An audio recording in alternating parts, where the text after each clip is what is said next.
The most famous author in Western history probably never existed. Not as a metaphor, literally.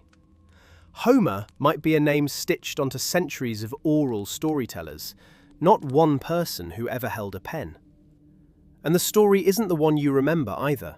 The Cyclops, the Sirens, the witch who turns men into pigs, all of it fits inside 4 books. There are 24. This is the Odyssey, the poem everyone quotes and almost nobody has actually read. Nobody actually knows who wrote the Odyssey, or whether who is even the right question. For most of Western history, the answer seemed obvious. A poet named Homer, blind, Greek, sometime around the 8th century BCE. But the closer scholars look, the shakier that picture gets. The poem itself was composed in a dialect no one ever actually spoke, an artificial blend of older and newer Greek, built entirely out of stock phrases and repeated formulas. The wine-dark sea, the rosy-fingered dawn, clever Odysseus, over and over, in slightly different combinations depending on the meter needed at that exact moment in the line. That's not bad writing. It's a memory system. In the 20th century, researchers studying oral poets, still performing epic tales from memory in the Balkans, found they used exactly this trick. Banks of interchangeable phrases assembled on the spot, night after night, never recited identically twice. The leading theory now is that the Odyssey wasn't written the way a novel is written. It was performed for generations by singers working from a shared toolkit of formulas before someone, one person or several, we don't know, finally fixed a version of it in writing. Homer may not be an author's name at all. He may be a name later Greeks gave to a tradition too big to have a single owner. Here's what almost nobody remembers about the actual poem. It doesn't start with Odysseus. When it opens, he's already been gone 20 years.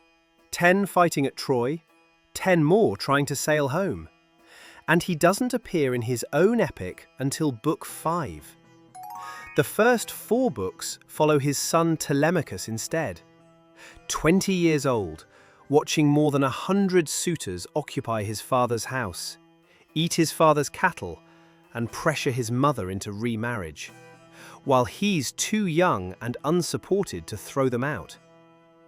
Those 4 books are essentially a coming-of-age story, and Homer makes you sit through all of it before the title character shows up. Once Odysseus does appear, still trapped on the nymph Calypso's island, the gods finally intervene and send him toward the Phaeacians, a seafaring people who take him in. At their court, asked to explain who he is, Odysseus tells his own story out loud. And this is the part everyone actually remembers. 4 books, 9 through 12.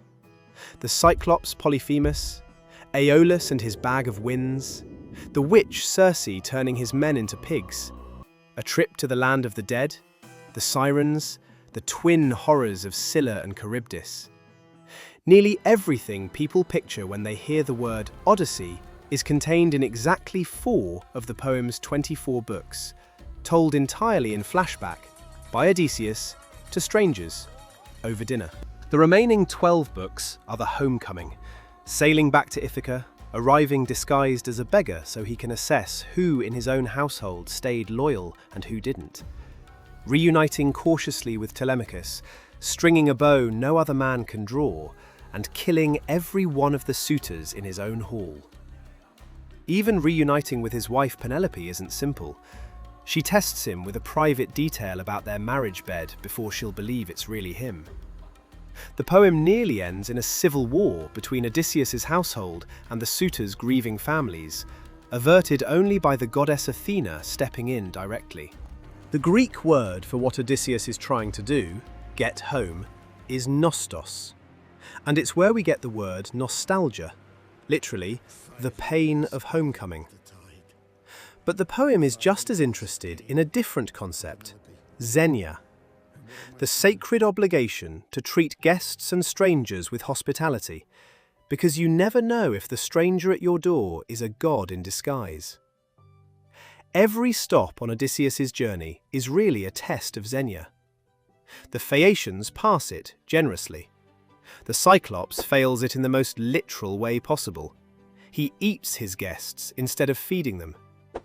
And back in Ithaca, the suitors are failing it for the entire 24 books, eating a host's food and courting his wife while he's presumed dead, the single worst violation of hospitality the poem can imagine.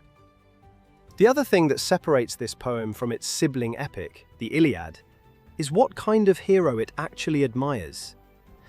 The Iliad is full of warriors who win through pure strength and glory. Odysseus wins through metis, cunning, disguise, patience, and a willingness to lie constantly, even to people who love him, if it keeps him alive one more day. He's introduced, in the poem's very first line, not as strong or brave, but as a man of many turns. That's a different definition of heroism than most epics offer, and it's the one that made this particular hero survive in Western storytelling for 28 centuries. Getting this poem to us at all took 28 centuries of near misses. Around 200 BC, a scholar at the Library of Alexandria named Aristarchus compared dozens of competing manuscript versions circulating around the Greek world and produced something close to a standard text.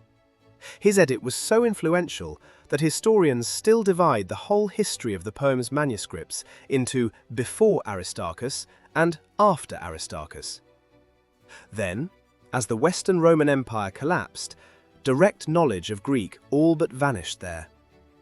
For something like 800 years, Western Europe had almost no access to Homer in the original language.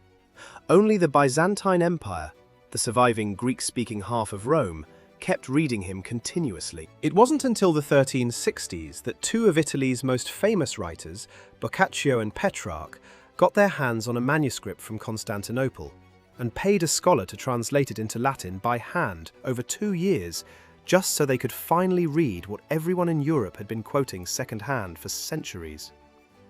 And when Constantinople itself fell in 1453, the scholars who fled west carried their Greek manuscripts with them, flooding Western Europe with direct access to Homer at almost the exact moment the printing press was invented to copy it faster than any single scribe ever could. Virgil built the Aeneid directly on the Odyssey's frame a few centuries later, sending his own hero on a sea voyage toward a new home.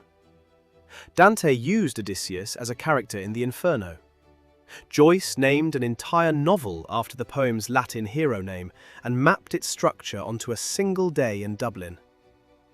The word Odyssey itself has drifted so far into ordinary English that people use it for a rough commute without ever thinking about cyclopes or witches.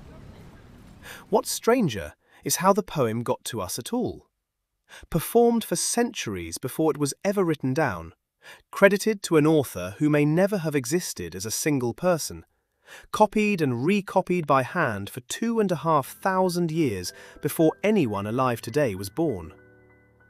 Most of what people quote from it, they've never actually read. The Odyssey survives not because one genius sat down and wrote it, but because a tradition of performers kept finding audiences who needed to hear it again.